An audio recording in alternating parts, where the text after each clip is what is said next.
Seguro escuchaste este mito. Si disparas una bala perfectamente hacia arriba, se pierde en el espacio. Suena lógico, ¿no? Pero es completamente falso.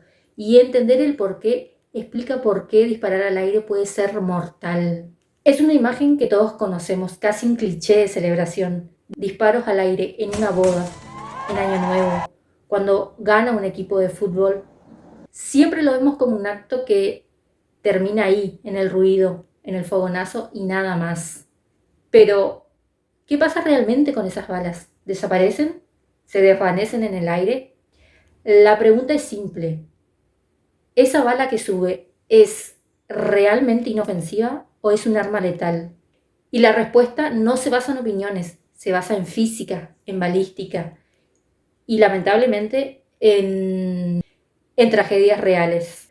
Hoy vamos a entender la ciencia detrás de una bala que cae y por qué un acto que comienza como una celebración puede terminar en una muerte a kilómetros de distancia y minutos después. Empecemos por el principio, por la energía con la que todo comienza. Un rifle AK-47, por ejemplo, dispara sus balas a unos 715 metros por segundo. 715, más del doble de la velocidad del sonido. Y eso es un diseño antiguo. Rifles modernos pueden superar fácilmente los 1200 metros por segundo. Es una locura. Es una cantidad de energía inicial enorme. En el instante en que la bala sale del cañón, empieza una batalla inevitable. El impulso inicial contra la resistencia del aire y contra la gravedad. La gravedad que siempre está ahí, tirando de la bala hacia abajo sin descanso. Y acá aparece el mito, ese que muchos escuchamos alguna vez. Si disparas perfectamente hacia arriba, la bala escapa de la gravedad y se pierde en el espacio. Suena fascinante, pero es imposible. Imposible.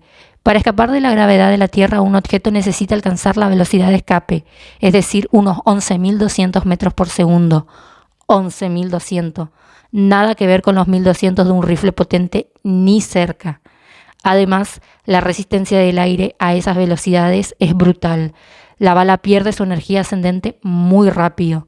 Ni siquiera sale de la troposfera, que es la capa más baja de la atmósfera. La ley es simple, todo lo que sube tiene que bajar. Entonces, la bala asciende, mientras sube se va frenando. La gravedad le roba la velocidad inicial y la convierte en altura, hasta que llega a un punto clave, el apogeo, que es el punto más alto de su viaje. Y sí, aunque cueste imaginarlo, en ese instante la velocidad vertical de la bala es cero. Por una fracción de segundo queda suspendida en el aire, y ahí empieza el verdadero problema. Desde ese punto la bala cae, acelera hacia abajo como cualquier objeto, pero ya no es la misma bala que salió del arma. Mientras subía, giraba sobre su propio eje. Ese giro la mantenía estable, con la punta hacia adelante. Pero al perder toda su energía en el apogeo, pierde esa estabilidad. Al caer, ya no cae como una flecha. Empieza a tumbar, a girar, a caer de forma caótica, y eso lo cambia todo. Al dar tumbos, presenta mucho más superficie al aire. Como una hoja de papel de canto, cae rápido, pero de plano se frena. En ese momento la bala deja de acelerar y alcanza su velocidad terminal.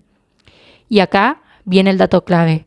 Pruebas del ejército de Estados Unidos mostraron que una bala de calibre 30 puede alcanzar al caer unos 90 metros por segundo. Esos son 324 kilómetros por hora. ¡Wow! Y ahora otro dato aún más inquietante. Para perforar la piel humana, una bala solo necesita unos 37 metros por segundo.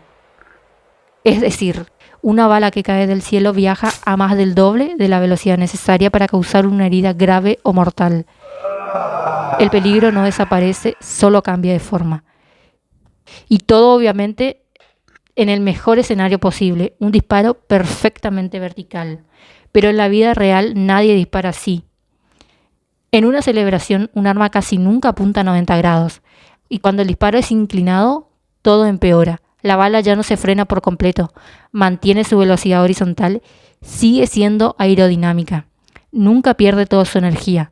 Cuando llega al suelo no cae como un objeto frenado por el aire, llega como un proyectil, casi tan letal como un disparo directo. Solo que el blanco es completamente aleatorio y puede estar a cientos de metros o a kilómetros de distancia. Y esto no es teoría. En un estudio de 2012 mostró que el 4,6% de las muertes por balas perdidas provienen de disparos de celebración.